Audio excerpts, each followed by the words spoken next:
Vamos ver aqui o imponderável. O que eu acho de socialistas de iPhone, hein? Ó. Maçã aqui, tá? Vamos ver então. Vamos ver a importante opinião do Luiz Felipe Pondé. Então, alguém me pergunta o que eu acho de socialistas de iPhone, né? Acho que isso é uma figura sociológica bem interessante. Eu começaria dizendo, relacionado a isso... Quando ele fala figura sociológica, só para fazer um adendo inicial. Quando ele fala figura sociológica interessante, eu fico pensando nessa voz dele de fundo, narrando o que ele vai dizer, e tipo, takes meus de lives antigas, né? Gritando, né? Fazendo coisas, parecendo um macaquinho sendo observado pelo National Geographic Channel, tá ligado? Com narraçãozinha atrás, quando você vê em programa... quando você vê programa de animal, que aparece lá o babuíno coçando a bunda, e aparece o narrador, que é uma coisa do tipo... Os babuínos são espécies que têm uma grande capacidade de socialização. Muitas vezes, acuados pelo perigo, eles se juntam em bando para conseguir destruir os seus predadores. Mas nem sempre é o que acontece. Aí aparece um macaco sendo entrevistado, né? Tipo o programa ruim, dublado. Eu estava com o bombeiro Brian no momento em que uma chita gueparda nos atacou. Foi muito difícil e eu tive que tirar minhas crianças de lá. Ah, parece um macaco guarda, né? A situação estava sob controle. Era muito difícil, mas nós conseguimos dar um jeito naqueles guepardos. Gente, eu tô com muito sono. Eu tô com muito sono mesmo. Eu lembro que alguns anos atrás teve um movimento na França, em Londres também, semelhante, não é igual, mas semelhante ao que está acontecendo recentemente em Paris, os chamados Gilets jaunes, aqueles caras que usam colete amarelo e estão quebrando tudo, loja de marca, não sei o quê. Acho que foi... Não é bem essa história dos coletinhos amarelos, né? Não é bem isso que uma galera botou um colete amarelo e resolveu fazer um flash mob para destruir lojas da Dior, né? Não é bem isso. Era uma organização, né, de trabalhadores.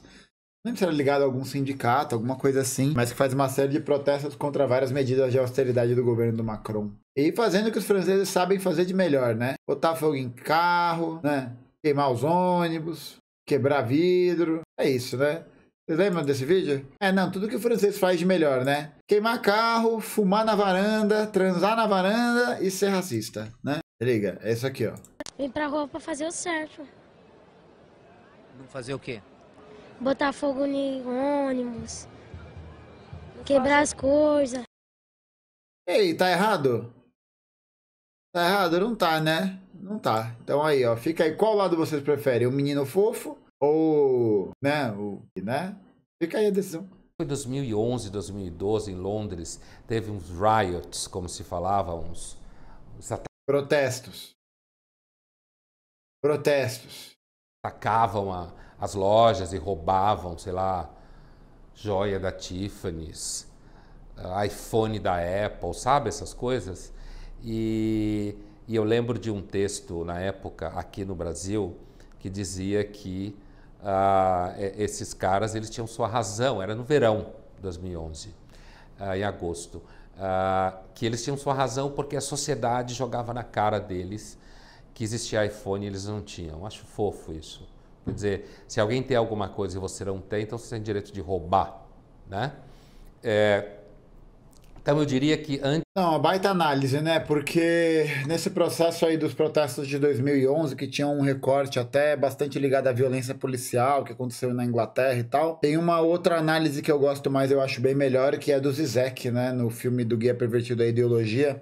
Essa é uma operação interessante que acontece, né? Aquelas pessoas ali, jogadas para um limite de existência cada vez maior, né? Sendo bombardeadas diariamente com propagandas de mercadorias e de coisas que elas eventualmente não poderiam comprar porque elas são trabalhadores imigrantes fudidos. Num processo ali de grande exaltação social, a primeira coisa que esses grupos fazem é invadir e roubar as lojas, né? É meio que uma uma descarga de gozo, né? Uma descarga de gozo para você cumprir aquele requisito, né? Do que sendo dito socialmente para esse consumo e tal. É uma explicação bem boa, eu acho ela bem interessante. O Zizek usa ela meio que para contextualizar, para a gente poder entender como a ideologia opera, né? Como ela opera bem nesse aspecto de poder mudar o direcionamento de alguma... Não é mudar, né? Mas transformar o direcionamento de alguma coisa relacionada a um protesto, alguma coisa assim. E no final ele analisa, né? Pô, as pessoas que estavam ali protestando, elas estavam roubando as coisas, né? Isso tem um significado simbólico muito grande, né? Porque significa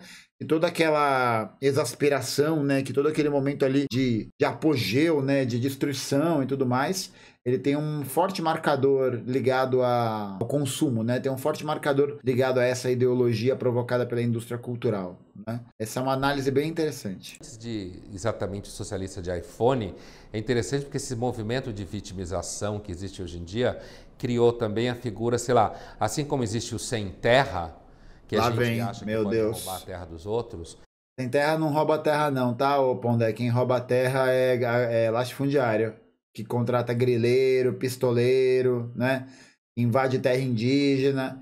O que vários movimentos de trabalhadores sem terra fazem é reivindicar um direito constitucional, né? Social-democrata, não é nem revolucionário, que é o direito ao uso social da propriedade, né? Então, é isso, né? Parabéns aí pro Pondé, que tá repetindo o discurso. Eu nem sei de quando é esse vídeo parece ser mais antigo, né? Então, 4 anos atrás, não é tão antigo assim. Mas é isso, né? Parabéns aí ao Luiz Felipe Pondé, tá basicamente repetindo o discurso desses cabeça de papel alumínio aí, que tem 12 anos e perfil no Twitter com outra fotinho pra não mostrar que é feio, né? Eu não tô falando de ninguém especial, é que vocês me entendem. Existe também, sei lá, o sem Ferrari, né? Nossa. Vocês me fizeram abrir a live pra eu ver isso. Porra, vai tomar no cu, né? Vamos criar, gente, o Movimento dos Trabalhadores Sem Ferrari? O MTSF? Vamos criar o Movimento dos Trabalhadores Sem Ferrari? Vamos criar. Tá, eu declaro aberto o Movimento dos Trabalhadores Sem Ferrari. Tá criado o manifesto Trabalhadores Sem Ferrari é o seguinte. Ponto 1, não tem Ferrari. Ponto 2, Ferrari para todos. Acabou o manifesto. É gente que acha que devia ter direito de ter Ferrari, os sem iPhone. Gente que acha que tem o direito... Olha só que interessante. Gente que acha que tem o direito de ter uma Ferrari. Ou seja, a pessoa, ela não pode nem ter esse direito. Você quer achar isso, né? Gente que acha que tinha direito de ter iPhone e não tem. É óbvio que quando você está falando de população carente, que deve existir formas...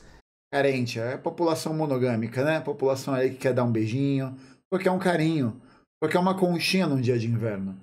Só quer receber aquele abracinho nas costas, né? Aquele beijinho no pescoço e vira e diz: bom dia, amor. Vou fazer um cafezinho pra nós, hein? E aí? Né? Esse é o movimento das pessoas carentes.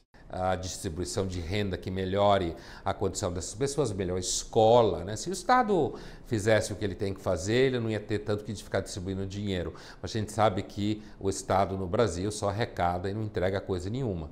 Então eu diria que a relação... Nossa, velho, é muito papo de tiozão classe C, né? Nossa, é muito papo daquele tio que você tem. Você tem, sabe? Você tem. Você aí que tá ouvindo, você tem, né? Aquele tio que se politizou pelo Facebook, né? Politizou achando que o filho do Lula era dono da Exalc. A Ferrari de ouro do Lulinha. Lembra disso? Da Ferrari de ouro do Lula? A Friboi, que era do filho do Lula? Lembra? Ô, talelê, né? Tem, né? Aí, ó. Eu tenho primo, tio, irmão, pai. É a família toda. É, pela página O Brasil Acordou. Né, pela página, sempre as páginas que tinham o quê? A bandeirinha do Brasil e a lagriminha, né? Sempre uma estética bolso boomer. Bolso boomer. Mais uma associação, mais um termo criado aqui na live. Bolso boomer, né? Bolso boomer. Socialistas de... Tomada de 3 pinos da empresa do filho do Lula. Pariu, viu? Puta que pariu. Começa de uma forma interessante com isso, com a certa mentalidade dos famosos 100. Os 100 Terra, os 100 iPhone, os 100 Dior, os 100 Ferrari, ou seja, uma certa ideia imatura de que se você não tem alguma coisa, o mundo devia dar para você. O que é evidente. Mas é muita gente. Pondé? Pondé? Não, é isso. É muito bom. Primeiro, o cara comparar a Terra, né? Terra com Ferrari. Cara, você já plantou um manjericão numa Ferrari? Cresce que é uma beleza, pô. Nunca fizeram isso? Recomendo, viu? Recomendo. Recomendo muito. Ó, Eloy Pinheiro, já falamos brevemente sobre a greve hoje. Vai comentar, né? Porque não tem muito o que comentar. Tá tendo a paralisação, né? Pra quem não sabe, tá tendo aí a paralisação de um dia do metrô, da CPTM e da Sabesp, aqui em São Paulo, num movimento articulado contra a privatização das empresas. O piquete e tal. Então, pronto, né? O que eu quero, o mundo não pode me dar. Se é que vocês me entendem. Pois é, né, Jordana? Eu sei. Você só queria um hidrogênio aqui, né? Bem bonito. Bem bonito. Uma ideia meio teenager. Agora, a Teenager. questão dos socialistas com o iPhone, ou seja, gente que se diz de esquerda, mas que anda com o iPhone, a gente sabe que a esquerda, historicamente no século XIX, tinha iPhone, tinha Ferrari, grosso modo, nasceu de movimento sindical, tinha um projeto anticapitalista, digamos assim. Tinha. E ela fundou. Pô, é muito bom, né? Porque o Pondé sequer... Mano, é muito bom, porque o Pondé sequer faz a ponderação, né? Vamos aqui assistir a um senhor ponderado, né? Nem faz a ponderação de que, na verdade, o movimento sindical se constituiu politicamente como um movimento de base economicista, né? É um movimento que tem como objetivo atender às demandas mais imediatas das questões relacionadas à classe trabalhadora, né? Então, um movimento que a gente poderia chamar de anticapitalista, né? Um movimento de caráter revolucionário mesmo, é só a partir do socialismo científico. Quando você tem, não diria a superação, né, do sindicalismo ou a superação de qualquer coisa assim, tá ligado? Mas quando você tem a percepção e a formação de uma teoria que passa a entender que a dimensão política é necessária para além da luta sindical, né? De que é necessário também realizar um movimento de caráter político revolucionário. E não só um movimento sindical, que é muito importante, que vai cuidar das questões mais urgentes, mais econômicas, mais ligadas a essa palpabilidade diária da classe trabalhadora, mas que é produto da consciência imediata, né?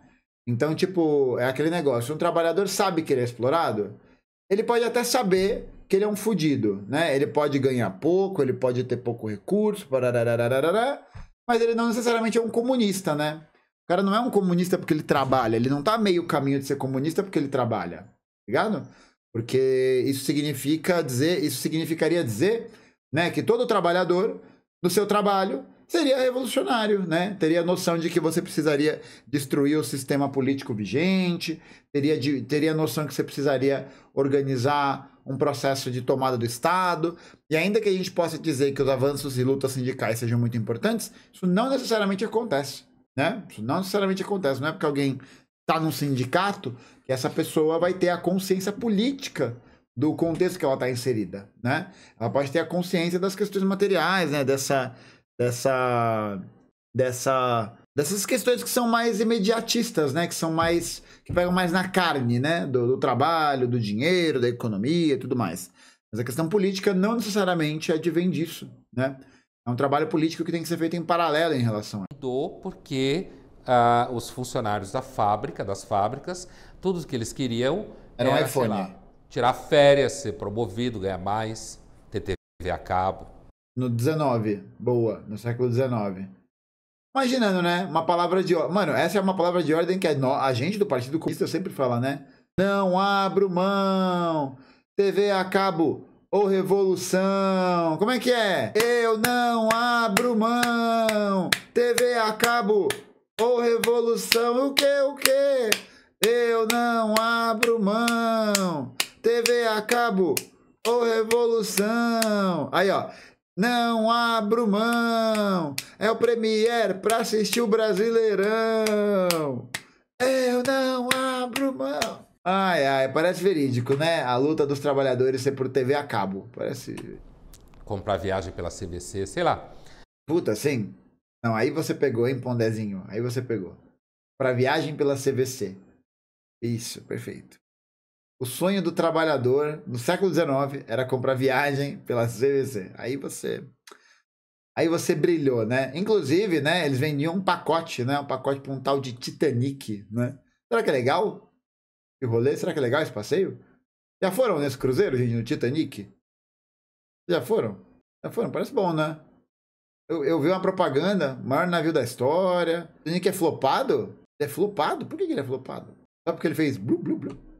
E não fazer revolução nenhuma, né? O Marx ficou bastante desesperado quando percebeu que os operários, coisa que ele não era, ele era um grande intelectual, mas não era operário, os operários... É porque para ser comunista não necessariamente você tem que ser operário, tá bom, Pondé? Da mesma maneira, né? Como tem um visual de... Só porque você tem um visual de intelectual, né? Se diz intelectual, fala como intelectual, não necessariamente você é um intelectual, né? Tem essa aí também. A pessoa pode ter uma série de atributos e características que a colocam em determinado lugar, mas às vezes ela nem pertence a esse lugar, né? Porque ela tá ali só freestyle, né? Freestyle de qualquer bosta aí que você fala. Não, Inclusive, né? Esse é até um ponto interessante. A teoria marxista-leninista entende que existe um setor do proletariado, né? Existe um setor de um determinado grupo de trabalhadores que tem a consciência de classe mais avançada, né? Aquilo que o Lenin vai chamar de vanguarda proletária. Então, se entende, né, que por ter esses elementos de uma consciência política mais avançada e da necessidade de construção revolucionária, também por essa perspectiva, que você vai ter setores da classe trabalhadora, né, setores do proletariado, que por estarem avançados, vão precisar organizar, né, as massas vão conseguir organizar as formas de sociabilização, de trabalho, de organização, etc., para poder garantir que esse tipo de consciência de classe possa chegar a mais pessoas, né? E geralmente, isso são estratos exatamente pequenas burguesias, né? Que são as classes que têm um pouco mais de proximidade com essa atividade de trabalho intelectualizada, né? Então, não é à toa que vários intelectuais, né, comunistas eram exatamente desse círculo, de alguma maneira, né? O Marx, o Engels até era filho de burguês, né? O Marx, o Engels, o Gramsci, você tem o Lenin, você vai ter um monte de gente que vai seguir essa esteira exatamente porque faz parte dessa intelectualidade, né? Porque está com esse processo de avanço da consciência mais assegurado. E que, portanto, com seus escritos, com trabalho político, tudo mais, é conseguir fazer com que os trabalhadores passem a defender essas perspectivas e pautas, né? Você tem uma coisa interessante. Nunca o contrário, né? Nunca é rebaixar o discurso para que o trabalhador possa escutar melhor, sabe? Tipo, você precisa falar a língua dos trabalhadores ou falar coisas que os trabalhadores querem ouvir, né? E aí, nesse processo de dizer o que o trabalhador quer ouvir, a gente vai lá e rebaixa a nossa linha política. Não pode acontecer, né? Porque se o nosso objetivo é construir um processo revolucionário e isso demanda o repensamento e a reestruturação de uma série de coisas na nossa vida, isso significa dizer que a gente também vai precisar avançar no nosso pensamento, né? Então, acho que isso é interessante para poder refletir. Não queriam fazer revolução nenhuma. Queriam era melhores salários e final de semana com piscina. Exatamente. Tá certo, né? Os trabalhadores queriam, nesse contexto em que eles não têm essa abordagem política, o que eles defendem o que eles vão acabar defendendo são as questões econômicas mais imediatas, né? As questões econômicas que têm esse caráter de uma maior necessidade do momento, né? Por isso que eles vão defender piscina, né? Vão defender melhores salários, vão defender férias, vão defender um monte de coisa, né? Sem entender necessariamente qual que é a estrutura que eles estão inseridos. Entendeu? Né? E praia. Então, assim, então a esquerda sofreu uma transformação, e essa transformação passou pela França, abaixo de 68 e tal, por gente como Foucault, Deleuze. Nossa senhora, a esquerda é do Foucault e do Deleuze. Boa. Guattari, Pierre Bourdieu. É bom, né? Para você parecer inteligente, você precisa botar um óculos redondo e falar nomes com sotaque em francês, né? O que o Pondé já leu do Bourdieu? O Pondé já leu do Deleuze e do Guattari? Já leu? Antiédipo? Delícia. Não dá pra entender porra nenhuma daquele livro. E isso foi parar nos Estados Unidos e foi criada a chamada New Left. New Left não é uma invenção dos Estados Unidos. New Left é uma invenção que já existe na Inglaterra, nos anos 60, né? E.P. Thompson, essa galerinha toda. A New Left, a nova esquerda, é uma esquerda que tem característica de trabalhar com minorias. Então, característica de trabalhar com minorias. Gays, afro-americanos, no caso dos Estados Unidos, ou hispânicos, LGBT em geral. Certas... É que o gay, é que segundo o Pondé, o gay não é um LGBT, né? Ele tá na comunidade GLS. Ele faz a carinha de nojo, né? Porque ele se vê no direito de ser um conservador com opiniões fortes, né? Basicamente, ele gosta de... né? Disso aí. A criatura gay. A YAG, exatamente. Será que vem o identitarismo aí? Como diria um amigo meu, são as YAGs. Grupos que são chamados minorias, as mulheres também, apesar de que as mulheres são a maioria, mas no sentido público, de poder de presença pública. Pô, é muito burro, né? Pô, é muito burro. É muito desconhecimento histórico. É muita pomposidade, muito desconhecimento histórico e muita soberba, né? Porque, mano, basta você estudar um pouquinho, só um pouquinho, para você saber que já existiam movimentos de apoio, por exemplo, da comunidade LGBT na Inglaterra nos anos 60. No Brasil, nos anos 60, tá ligado? Isso já existe, isso não é uma novidade, da New Left. Não. Fora que questões raciais, questões de gêneros foram trabalhadas na União Soviética, né? A União Soviética foi a primeira nação que tinha um caráter verdadeiramente defensor da autodeterminação dos povos, né? Da perspectiva de defesa dos nacionalismos, nesse sentido de determinação para poder existir, né? Então, a União Soviética, né, lá em 1900 e bolinha, tinha universidades integradas, né, para brancos e negros e tal. E os Estados Unidos, né? Tinha? Não tinha. Não tinha. Porque tinha lei de segregação racial. Ele não é burro, é desonesto mesmo. Pode ser. Então, essa nova esquerda americana, ela entrou em universidades caras, da Ivy League americana, classe média alta para cima. Que groselha, normalmente velho. Estudante de humanas, letras e artes, essas coisas assim. E só reproduzindo estereótipo, né? Então a esquerda é uma esquerda hoje de jovem rico. Normalmente quem é de esquerda no Brasil é jovem rico. Nossa, velho. Jovem rico. Mano, pro cara, uma pessoa jovem rica é ter um iPhone. Esse é o nível da mediocridade que a gente chegou. Entendeu? Esse é o nível da mediocridade que a gente chegou. Olha só... Eu tenho aqui um iPhone. Sou rico. Rico eu quero dizer classe média alta para cima, tá? Que no Brasil é quase rico. Veja bem, quando você tem uma manifestação na Paulista, como teve em 2013, aqueles movimentos lá do sem passe livre, tudo... Do sem passe. Quase que ele meteu o sem terra, o sem Ferrari e o sem passe. Ai, caralho. Estudou em escola da Zona Oeste, cara pra cacete. Você tinha policial de um lado e estudante do outro. Na verdade, os estudantes representavam a elite econômica. Meu os policiais, Deus! de fato, representavam o povo. Então, quando você fala de socialista de iPhone, hoje não tem nada de estranho. Porque a esquerda, na verdade, hoje é um fetiche de rico. Caralho, imagina você ganhar dinheiro falando isso, né? Pô, deve ser muito bom. Deve ser muito bom. Tipo, ô Pondé, você vai falar qualquer bosta. Qualquer bosta. Qualquer uma. NN lixo, tá ligado?